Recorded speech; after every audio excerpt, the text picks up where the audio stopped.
Hey tout le monde, c'est Limborg et on se retrouve pour une nouvelle vidéo review animée. Cette fois-ci c'est sur Suicide Squad Isekai, l'épisode, sur les trois derniers épisodes, plus la conclusion qui va avec, mais surtout sur le 10e du coup, puisque c'est le dernier. C'est surtout sur celui-ci que je vais parler le plus.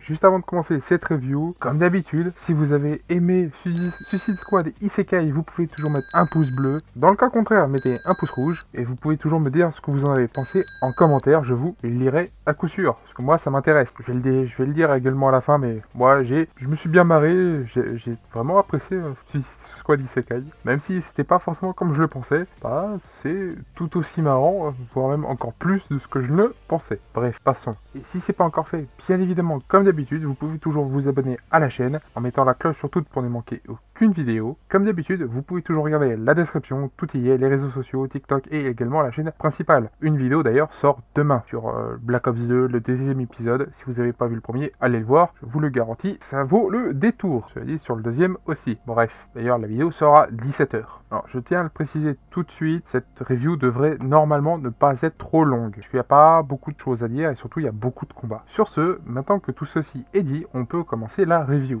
Cet épisode 10, qui est donc le dernier pour cette saison 1, commence là où le 9e s'est arrêté, tout simplement. C'est-à-dire pendant la guerre avec le roi ou reine du coup, enfin bref, des morts ou je ne sais quel roi démon du style, enfin bref. De toute façon elle est pas importante, on va pas se mentir. Bon, étant donné que c'est un long combat, je vais résumer ça à ma sauce. Pour ceux que ça ne plaît pas, allez plus loin ou regardez pas les vidéos, tout simplement. L'Enchantress retrouve son corps parce que ils sont sympas avec elle, ils leur redonnent, enfin ils lui redonnent son corps, tant à se demander ce qu'ils en foutraient. Quoique, répondez pas à la question, s'il vous plaît, on s'en doute. Bref, sauf que c'est pas une taille. Ceci étant dit, on peut passer à la suite. Le chef des chevaliers porte l'armure des paladins, donc ça on l'a vu dans le 9e épisode, donc dans le dernier qui était sorti la semaine dernière, enfin dans celui qui est sorti la semaine dernière, du héros qui est enchanté, etc. Bref, il ne se fait pas tuer malgré ce qu'on pourrait penser, c'est juste il pionce, fait un gros dodo. Il est fatigué le petit, en même temps, c'est un petit vieux, faut le pardonner, il fatigue beaucoup plus vite.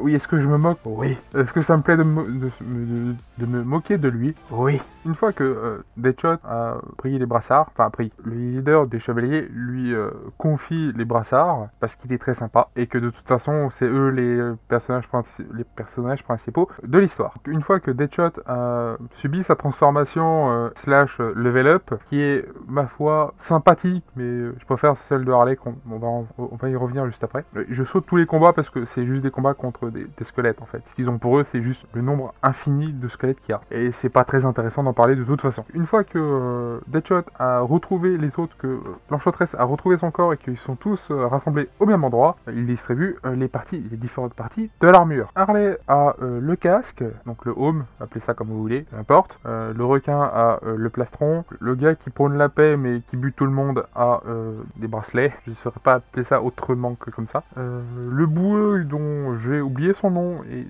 de toute manière il me saoule a les jambières et je crois que j'ai oublié personne. Bon, ils subissent tous une transformation slash level up, là aussi, mais celle que je préfère, comme je l'ai dit juste avant, c'est celle de Harley. Pourquoi? Parce que Harley, voilà. Oui, je vais assez vite. En même temps, c'est une transformation, vous voulez que j'y sois de plus. Rien, on est d'accord. Et une fois que tout le monde s'est transformé et une fois qu'ils ont mis au point un plan avec la princesse, d'ailleurs stratégie que j'ai bien aimée. Sans dire qu'elle était exceptionnelle, je l'ai bien aimée parce que c'est quand même bien pensé, surtout que la princesse s'est maquillée exactement comme Harley. Donc pour faire la différence, quand tu te fous complètement de qui est qui, tu fais pas la différence. La stratégie étant en place, la princesse déguisée en Harley fonce vers celle qui est le roi des morts slash roi des morts, peu importe, on s'en fout. De toute façon, elle se fait défoncer, donc c'est vite vu. Alors, il manque aussi une chose, rappelez-vous de l'épée que le requin a bouffé beaucoup plus tôt dans l'histoire. Avec le bracelet, la princesse peut éventuellement rappeler l'épée à elle, ce qui est vachement pratique pour décapiter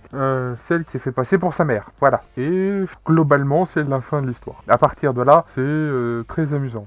Et on a une révélation qu'on s'en doutait un petit peu. Je vais y revenir aussi à première, vous l'avez vu dans la miniature, donc bon, au bout d'un moment. Et au passage, Harley d'ailleurs fait un home run avec la tête de l'autre là, du roi des morts, roi du mal, peu importe. Ils ont des noms différents qui veulent dire exactement la même chose à chaque fois. Et magnifique home run au passage. juste au passage, je dis ça comme ça. Une fois que donc qu'elle est morte, en espérant qu'elle le reste morte, il y a une remise, alors pas de médaille, mais des récompenses avec la nouvelle reine, donc celle qui était la princesse juste avant, devenue la nouvelle reine. Et bon, les 5 zigotos là, ils respectent absolument rien. D'ailleurs, le leader des chevaliers dira au gars qui les accompagne, j'ai oublié son nom à lui aussi, c'est pas facile tous les jours, c'est peu de le dire.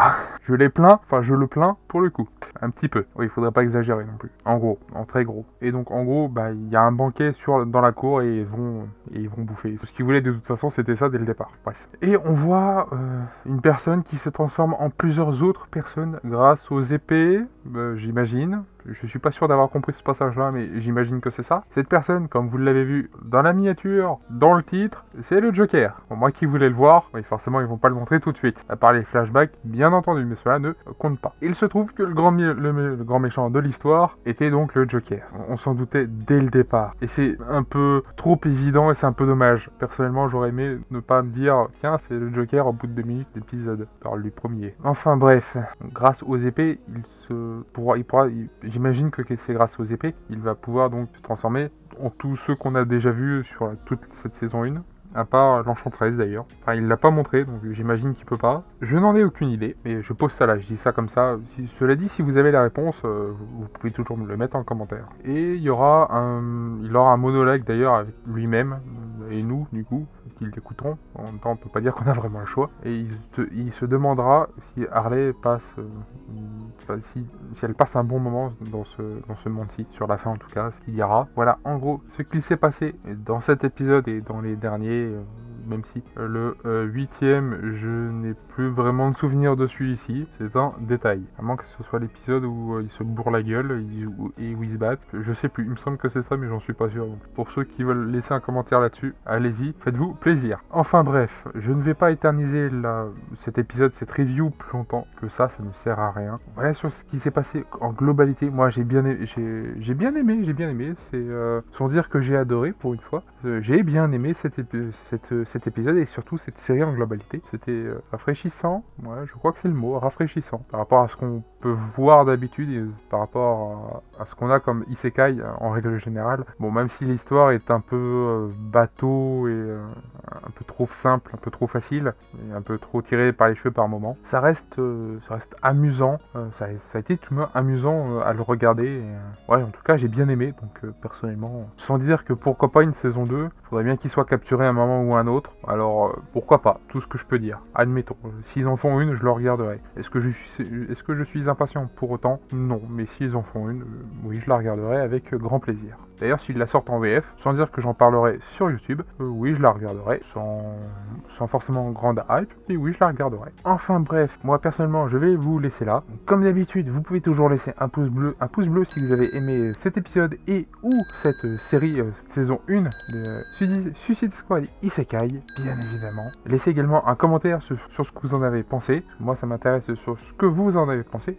Vis-à-vis de moi, vous le savez maintenant, mais qu'est-ce que vous en avez pensé? Moi, ça m'intéresse. Également, si c'est pas encore fait, vous pouvez toujours vous abonner à la chaîne en mettant la cloche sur toute pour ne manquer aucune vidéo, bien évidemment. Également, regardez la description, tout y est. Les réseaux sociaux, TikTok, la chaîne principale. N'oubliez pas, encore une fois, qu'une vidéo sort demain 17h. Voilà, c'est l'épisode 2 de Black Ops. Pour ceux que ça intéresse, allez-y. Si vous n'avez pas encore vu l'épisode 1, il est sorti en début de semaine, sur la même chaîne. Allez-y aussi. Si vous avez loupé la vidéo de jeudi, bah allez-y aussi, tout simplement. Enfin bref, sur ce, c'était la morgue. À une prochaine vidéo. A plus tout le monde. Bye bye.